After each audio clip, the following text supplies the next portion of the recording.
All right, let's dive into one of the most incredible moments in all of literature. We're talking about the dawn of creation itself, from the first part of Book 7 of John Milton's Paradise Lost. So, let's get our bearings. A third of all the angels in heaven, led by Satan, have just been defeated and hurled into hell. It was a massive 3-day war that literally shook the cosmos. Heaven is, well, it's a little emptier now. And that leaves us with this huge question, right? After a rebellion that almost tore existence apart, what does God do next? How do you possibly fill that kind of cosmic void? Well, Milton's answer is just wow. It's incredibly bold. God doesn't just patch things up. No, he creates something completely new, an entirely new world, with a brand new race of beings to live in it. And this is how we get the story of Genesis, told through the eyes of an angel.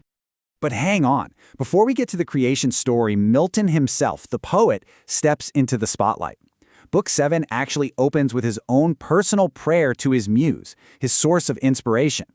He calls out to Urania. Now, in the old Greek stories, Urania was the muse of astronomy. She was the one you prayed to for inspiration if you were writing about the stars in the heavens. Seems like a perfect fit, right? But Milton, he's got a clever twist up his sleeve. See, this is where Milton is just brilliant. He totally rebrands her. He makes it crystal clear he's not talking about some pagan goddess from Mount Olympus. No, his Urania is heavenly born. He's talking about a Christian divine inspiration, which he basically equates with the Holy Spirit. He's taking the old epic tradition and baptizing it for his Christian masterpiece. And what he asks for is just huge. He's like, okay, guide me while I tell this unbelievable story of creation. Keep my mind from making any mistakes. And please, help me land this massive story safely back in paradise where Adam is waiting. What he's really saying is, I need help telling the absolute pure truth. And just like that, the poet steps back into the shadows. The camera, so to speak, swings back to the Garden of Eden, right where Adam is having this incredible conversation with the Archangel Raphael. So Adam has just gotten the full, terrifying rundown of Satan's rebellion and the war in heaven. He thanks Raphael, but you can practically see the gears turning in his head.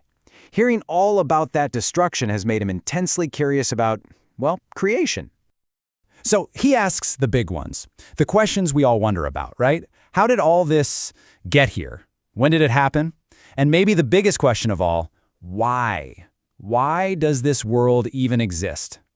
But then, he hesitates. He actually gets worried. Is he overstepping? Is he asking about things that are meant to be secret, things only God should know? And right here, we get our first real taste of a theme that's going to be crucial to this whole epic: forbidden knowledge.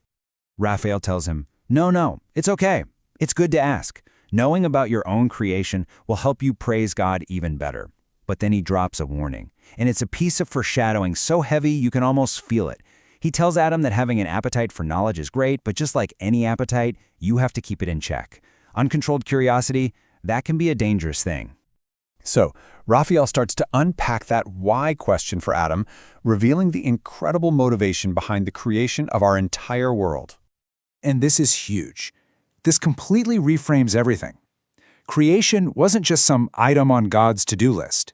In Milton's telling, it was a direct, powerful, strategic answer to what Satan tried to do. And this quote just says it all. The whole point was to make sure Satan could never, ever claim a victory. God would not let him boast that he had actually managed to shrink heaven's population and diminish God's kingdom. So Raphael lays it out. There were basically 4 big goals.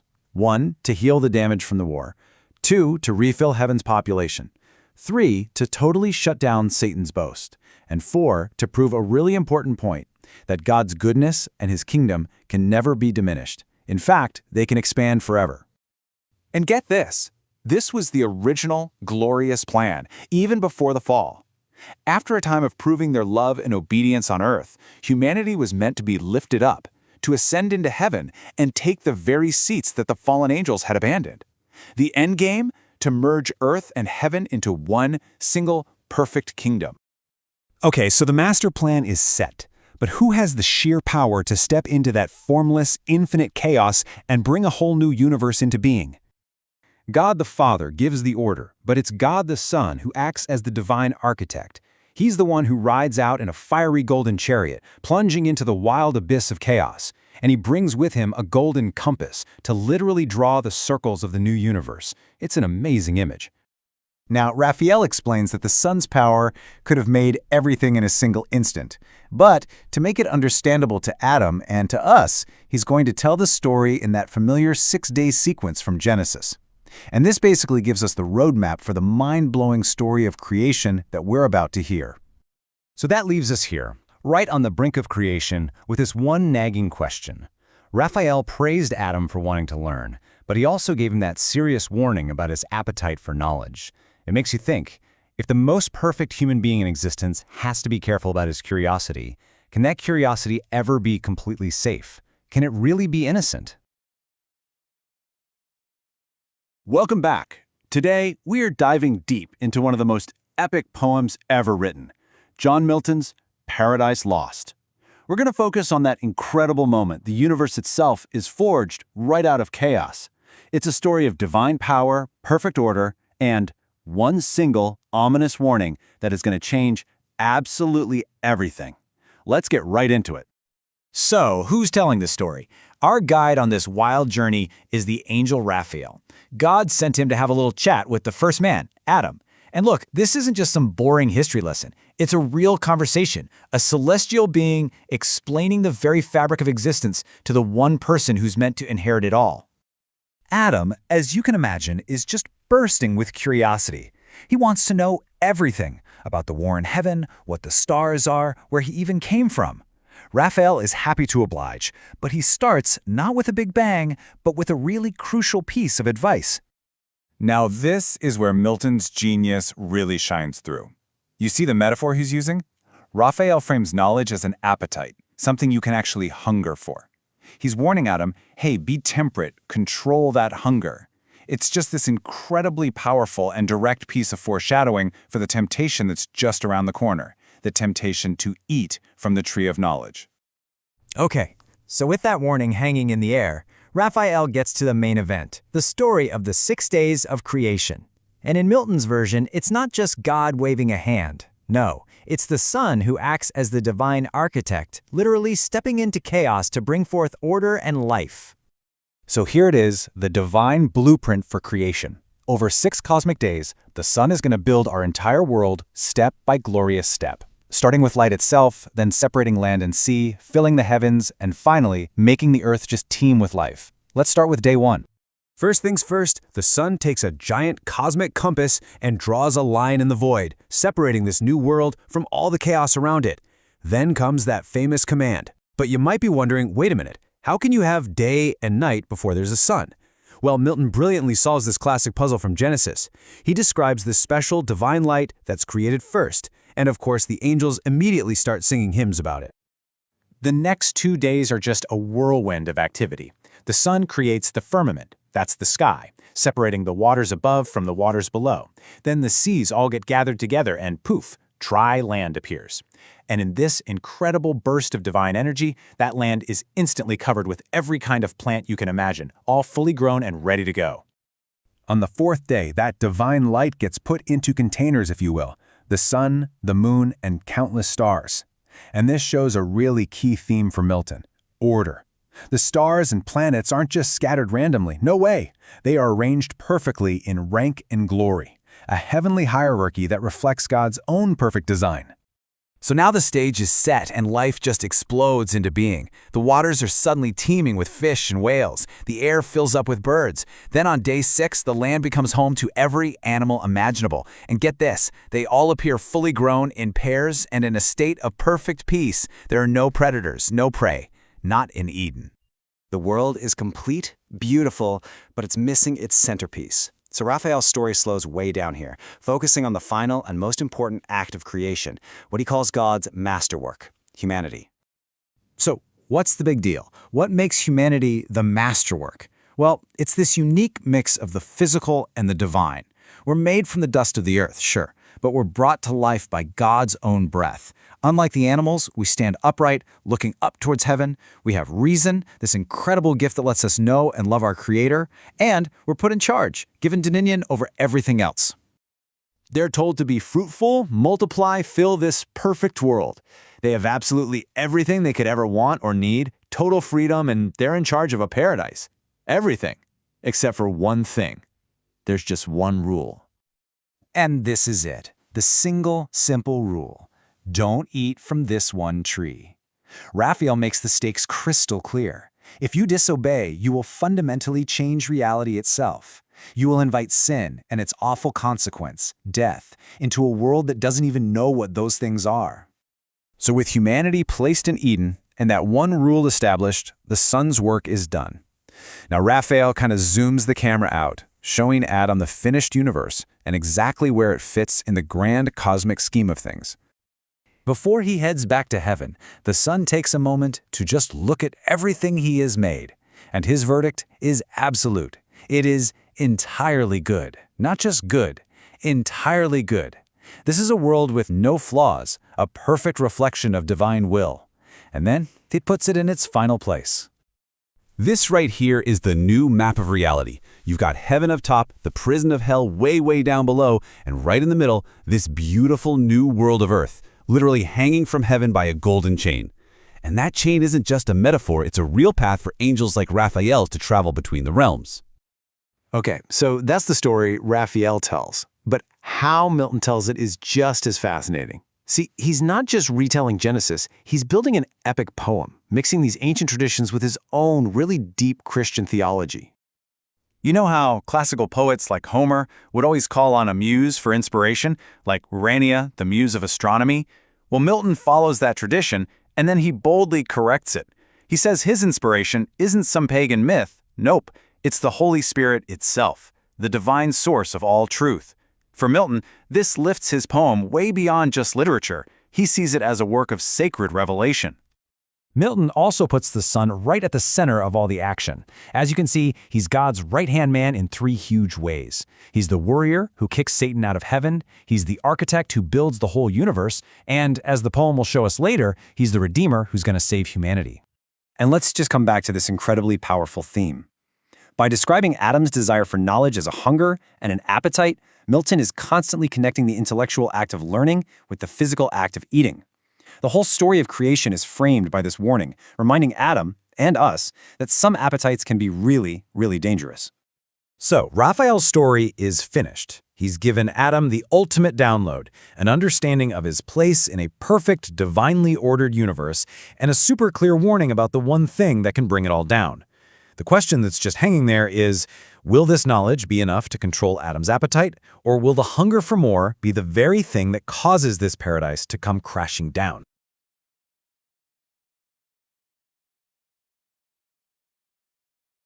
All right, let's journey back to a world that's, well, perfect. A world before everything went wrong. Today, we're diving deep into Book 8 of John Milton's epic Paradise Lost to listen in on a conversation between the very first man, Adam, and an angel from heaven. And what starts as simple curiosity, it quickly shows us just how dangerous a question can be, even in paradise. So for you and me, this is a no-brainer, right? It's settled science. But I want you to imagine you're Adam. You're the first human standing in the Garden of Eden. For him, this wasn't just some astronomy quiz. No, this was a huge theological question about his place in God's brand new universe.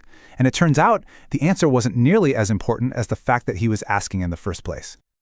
We're about to see the exact moment Adam's amazing thirst for knowledge starts to push up against the limits of what he's allowed to know. And believe me, this sets the stage for the massive temptation just around the corner. So the scene opens right after the archangel Raphael has just told Adam this incredible epic story of creation. But instead of just sitting back, satisfied, Adam's mind is buzzing. He's looking up at the stars and planets with this brand new and, frankly, pretty scientific curiosity. And his questions are seriously rational. You know, they sound a lot like the debates that were actually raging in Milton's own time, back in the 17th century. He basically asked Raphael, hey, why would God make these gigantic, brilliant stars just to light up our little planet? Seems kind of inefficient. He wants to know how the whole system works. Is everything circling us, the Earth, or are we circling the sun? A pretty radical idea back then. And right here, get this. Milton drops this crucial little detail. The second the conversation shifts from history to hardcore cosmology, Eve just gets up and leaves. And her reasons for leaving tell us so much about the world they live in, and it's some serious foreshadowing for what's coming. Now, Raphael, being a messenger from God, doesn't just whip out a star chart and explain everything. His response is something completely different. It's a gentle but really firm warning about the limits of what humans are supposed to understand. And to really feel the weight of this, you have to remember who is pointedly not in the room to hear this lesson.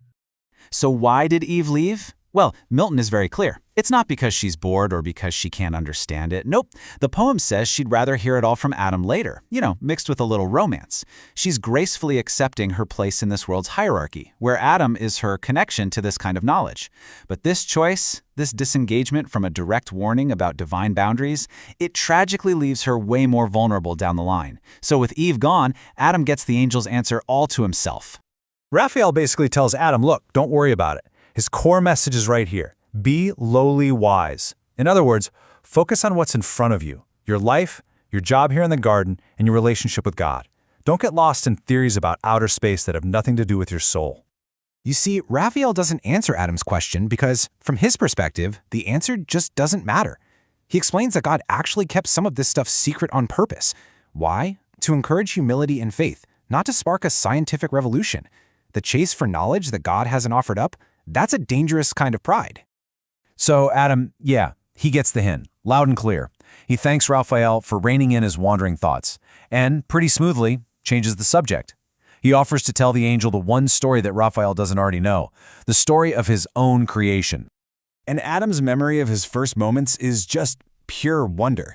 He wakes up, immediately looks toward the sky, and realizes he can already talk, walk, even run. He has this built-in, God-given knowledge that lets him name every single creature perfectly. And his very first impulse? To find and praise the one who made him. Okay, now look at this comparison. It is so deliberate, and it just spells out the hierarchy Milton has built into his universe. The contrast is huge.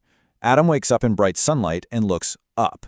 Eve wakes up in the shade and looks down at her own reflection in a pool of water. God shows up and talks to Adam face to face, but to Eve, he's just a voice. In every single detail, Adam is placed that much closer to God. Adam keeps telling his story, and he gets to the part where he realized that even in a perfect world, he was totally, profoundly alone. As God brings all the animals to him, 2 by 2, for him to name, Adam notices something. Every single creature has a partner, an equal. So he humbly tells God, I don't have anyone to share my thoughts with. He recognizes that it's not good for man to be alone. So God agrees, he puts Adam to sleep and creates Eve from his rib. And when Adam wakes up and sees her, wow, his reaction is just instantaneous and powerful. He knows deep down that she is a part of him, declaring they will be one flesh, one heart, one soul. This is the perfect beginning of their union. But Adam includes this curious little detail in his story. He remembers that when Eve first saw him, she actually turned away. Now, he sees this as her being charmingly modest, that she wanted to be wooed. But if you remember Eve's side of the story from way back in Book 4, she turned away because she thought her own reflection was more beautiful. Adam might already be seeing what he wants to see. All right, let's jump back to the present. Adam finishes his story, and in his excitement, he confesses something to Raphael that sends some major alarm bells ringing for the angel. Adam basically admits that even though he knows he's technically superior to Eve, smarter, closer to God, her beauty just overwhelms him.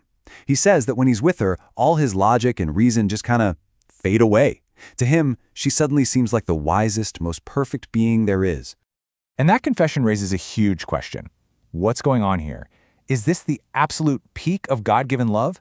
Or is this a massive red flag? A crack in the system where Adam, the leader, is letting himself be ruled by his passion for Eve? Raphael sees the danger immediately, and he delivers his final and most important piece of advice. He tells Adam, look, your love for Eve is a good thing, but it can't become this out-of-control passion. It has to be guided by reason. That's the very thing that connects you to God. Raphael's parting words are pretty much a direct order. Do not let passion mess with your judgment. Love her, yes, love her soul, her virtue, but don't get so lost in her beauty that you forget your place and, more importantly, your duty to God. So if you look at this whole conversation, you can see this clear path of temptation taking shape. It kicks off with an intellectual danger, Adam's curiosity about forbidden knowledge. That leads to Raphael's warning. Then the threat shifts from the head to the heart with Adam's confession about Eve, and it all wraps up with that final urgent warning. Let reason, not passion, be your guide. So in the end, Milton presents two huge threats to paradise. And it leaves us with this big question. Which one is actually more dangerous? Is it the prideful desire to know things we're told not to, or is it the kind of overwhelming passion that makes us completely forget the wisdom we've already been given? It's a question that echoes way, way beyond the gates of Eden.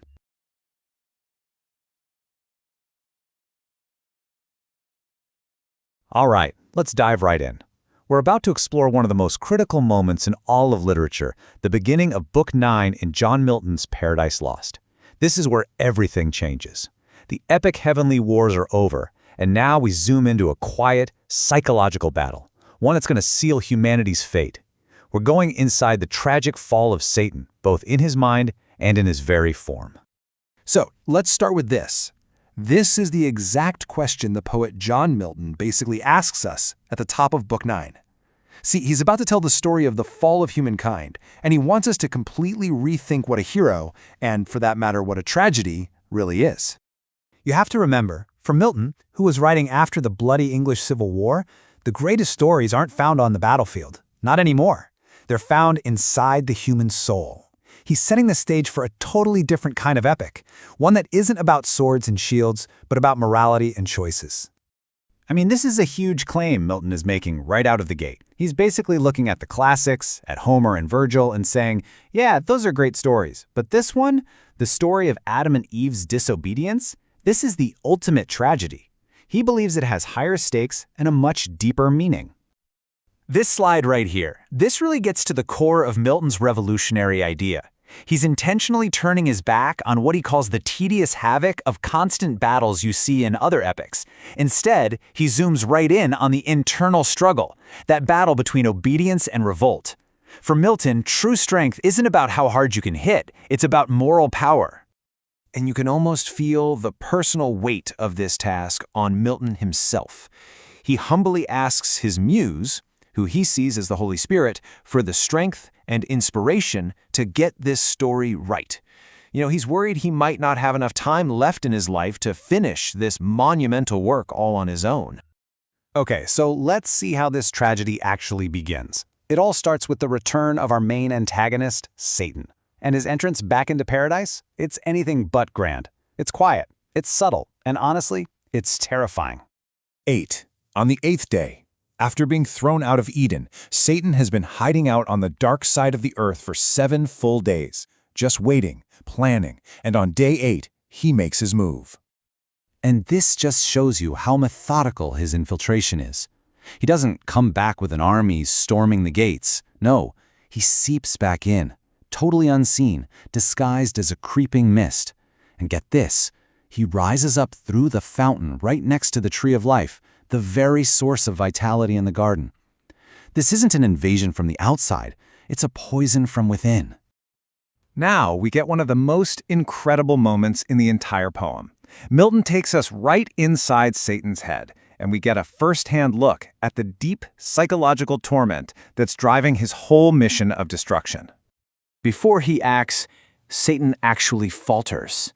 He looks around at the beauty of Eden, and in this moment of just stunning honesty, he admits to himself that this new world is even more beautiful than the heaven he lost. He sees the perfection he's about to shatter, and for a second he grieves for it. And that's the crucial question, isn't it? For just a split second, you see a flicker of that magnificent archangel he used to be, but that flicker gets immediately swallowed up by his own internal hell. So why? Why does all this paradise cause him nothing but torment? Well, because he can't have it. It's that simple. Every single moment of joy he sees, every bit of love and innocence between Adam and Eve is just a brutal reminder of everything he has lost forever. Their happiness becomes a mirror for his own misery, and it just hardens his resolve to tear it all down. And at this point, his reasoning completely collapses. His internal monologue becomes this twisted, tangled mess because it's not driven by logic anymore. It's fueled by pure, raw, destructive obsession. He's lost heaven. And now he's faced with a new paradise he can't have. So hate is the only thing he has left, and it becomes the engine for everything that's about to happen. So, this internal decay, this rot in his soul, now starts to manifest physically. To pull off his plan, he needs a disguise. And the form he chooses is a powerful, tragic symbol of just how far he has truly fallen. Just look at this progression. This list tracks Satan's physical forms throughout the poem, and it's a shocking visual of his degradation. He goes from a being of pure light to a warrior, and then to smaller and smaller forms. A toad, a mist. For Milton, these animal disguises aren't random at all. They show a character's moral status. Each one is a step down, a chipping away of his original glory. I mean, just think about where he started. He was Lucifer, the light bringer, the brightest of all the archangels, a being of unimaginable power, second only to God himself. And now, he ends up here. He willingly debases himself, pouring all that once great essence into the lowly form of a snake, a creature Milton describes with mazy folds and bestial slime. The fall, both spiritually and physically, is now complete. And Milton's choice of that word, mazy or labyrinthine, that's no accident. The serpent's coiled body becomes a living symbol of Satan's own mind, a maze of twisted logic and devilish complexity. It's a path of forbidden knowledge that, in the end, only leads to getting lost. And that's what we're left with. Milton suggests that Satan's great epic rebellion doesn't end in some blaze of defiant glory. It ends here, hiding in the dirt, trapped in the coils of a snake, and in the labyrinth of his own mind. It forces us to ask, is the real tragedy of evil its grand power, or is it something much more pathetic, something small and self-consuming, and forever trapped in its own maze of hate? All right, let's get right into it. We're talking about one of the most epic, most foundational moments in all of literature, the fall of man, straight from John Milton's Paradise Lost. We're going to break down the psychology, the persuasion, and the one single bite that, well, changed everything forever. But before we even get to the Garden of Eden, let's start with something we can all relate to. Have you ever felt that burning desire to just prove you can do it on your own, to show you're strong enough? Well, for Eve, that very human, very understandable feeling is the tiny crack that Satan is about to exploit to bring down paradise. So picture this. It's another absolutely perfect morning in Eden. The sun is shining, everything's peaceful. But what starts as a simple, almost mundane conversation between Adam and Eve is about to kick off a chain reaction with world-altering consequences. And it all starts with a little disagreement about gardening, of all things. Eve basically says, hey, we'd get more done if we split up for the day. Adam, though, he's a little worried. He feels they're safer, stronger, and less open to temptation if they stick together. But for Eve, this isn't about efficiency. This is her chance to prove she's not just some fragile thing that needs protection. And Adam, he makes some pretty good points. He argues that with this new threat they've been warned about, it's just common sense to stick together. He even admits, very sweetly, that having her around makes him stronger and more watchful. And besides, he says, their gardening isn't exactly a high-stakes job. So what's the big rush to separate? But Eve's response is so telling. She's not trying to be difficult, she sees this as a test. Her point is, what good is their faith and strength if it only works when they're holding hands? She argues that if they can each face down this temptation on their own, they'll earn double honor. It's a powerful argument for individual strength. And this is the first huge mistake. Adam caves. But Milton is very clear here. Adam doesn't give in because he's convinced by her logic. He gives in because he's so captivated by her beauty and charm that it overrides his own better judgment. It's a moment of profound human weakness, and it's going to have some serious consequences. As Eve walks off into the garden, Milton, as the narrator, just steps in with this absolutely heartbreaking line. He tells us that this is it. This is the last time they'll ever share a simple, happy meal together in paradise. The tragedy has already begun, even before the famous apple or fruit is ever touched. So, Eve heads off to her favorite patch of roses, thinking she's alone. But she's not. Someone has been watching, waiting. Satan has been prowling through Eden, hoping for an opportunity just like this, a chance to find one of them on their own. And boom, his wish is granted. He finds Eve completely alone, and he is absolutely delighted.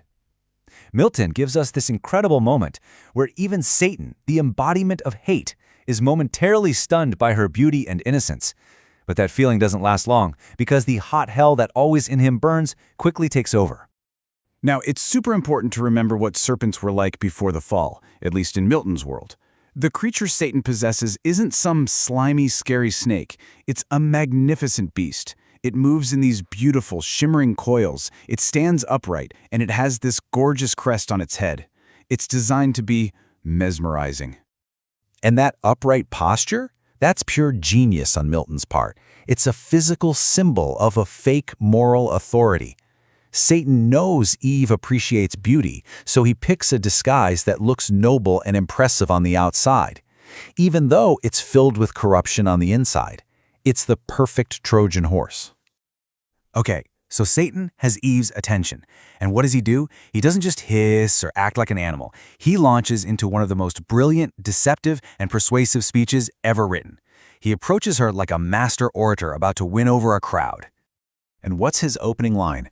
Pure flattery. He doesn't start with an argument, he starts with worship. He calls her a goddess amongst gods, immediately putting her on a pedestal.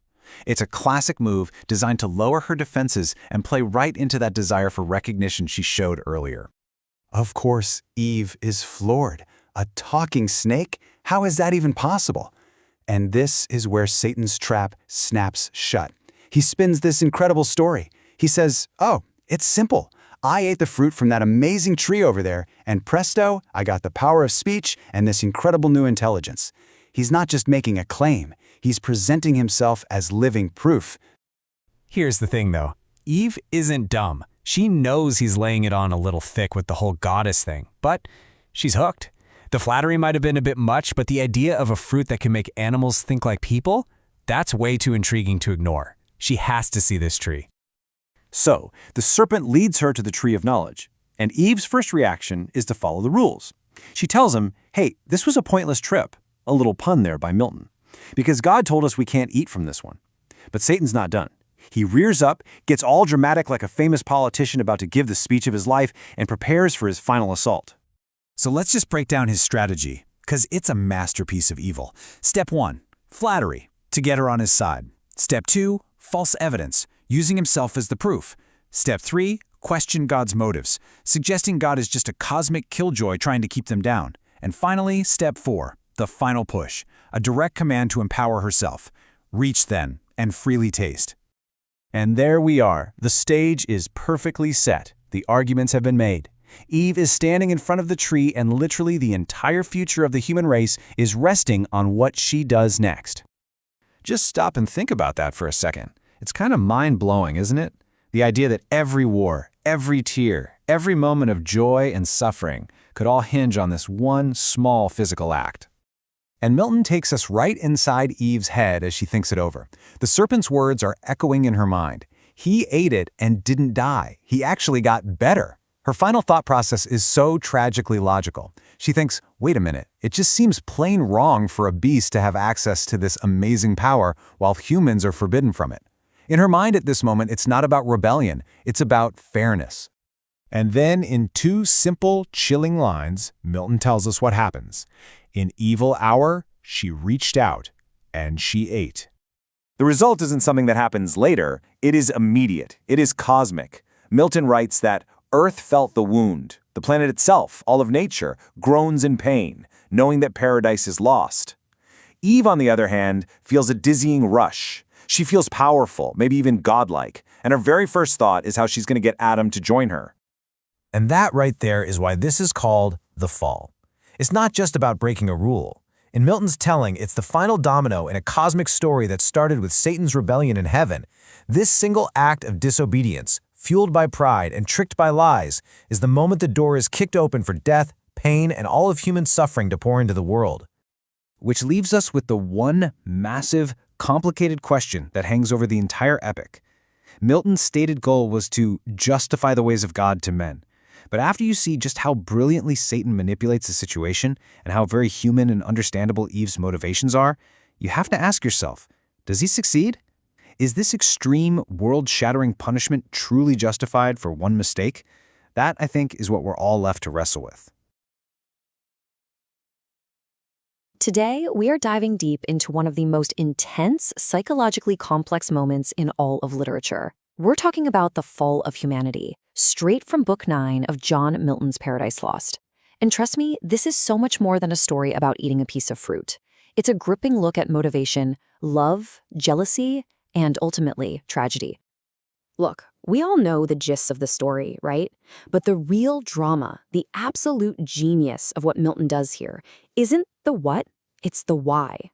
What was actually going through their minds in those moments that changed everything? We're about to get right inside their heads and unpack the arguments and justifications that led to this world-shattering choice. Okay, so let's set the scene. Satan, in his serpent disguise, has just delivered an absolute masterclass in temptation.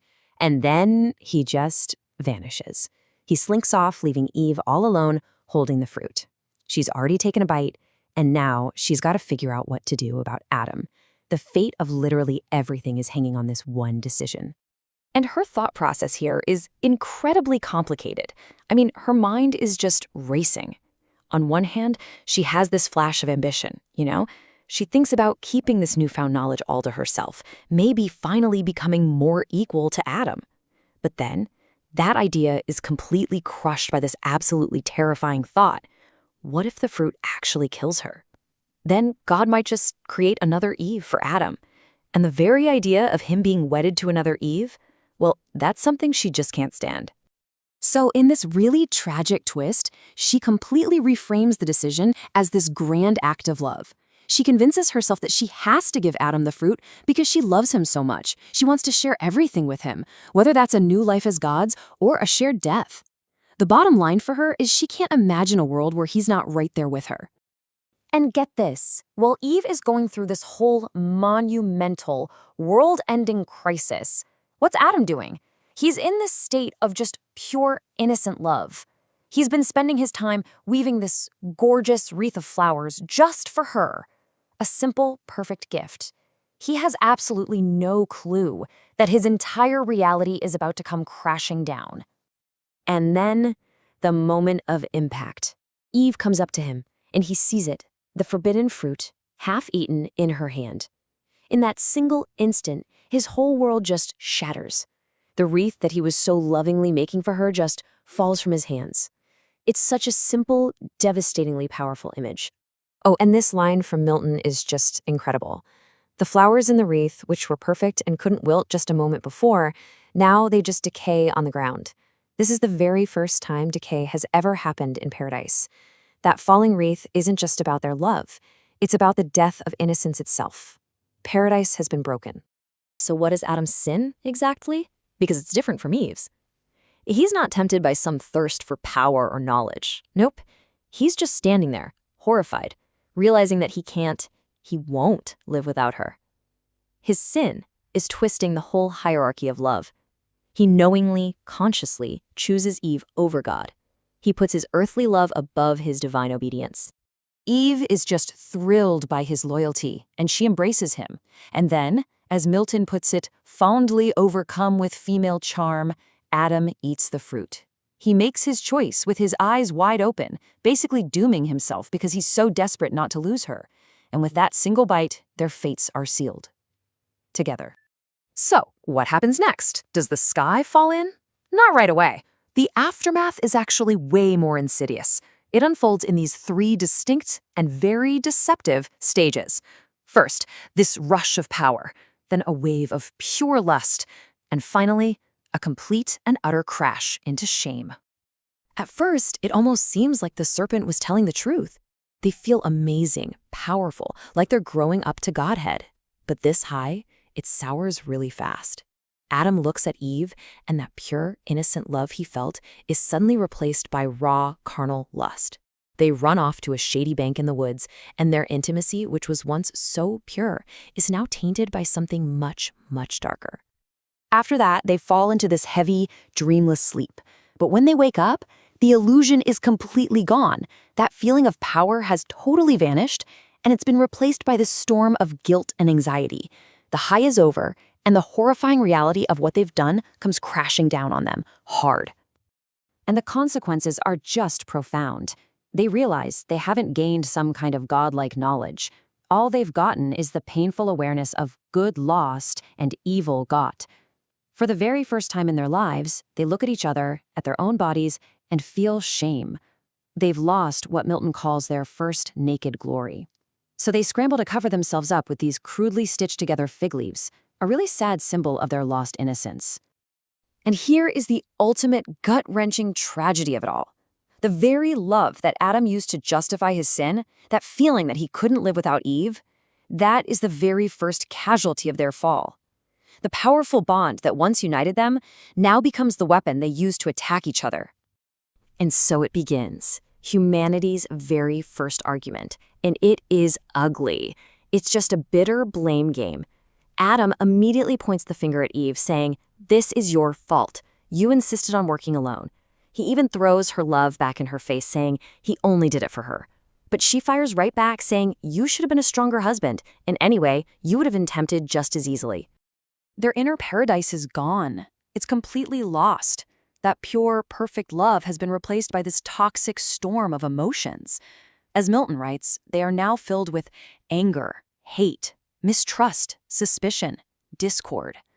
They just sit there for hours arguing, their perfect union completely shattered. So it all comes down to this incredible irony, right? Adam chose what he thought was love over his duty to God, only to have that very act corrupt and destroy the true love he was so desperate to save. It just forces you to ask the question, what is true love, really? Is it a kind of love that defies all rules and order, or is it a love that can only truly thrive within them? It's a question that Milton leaves echoing for all of us.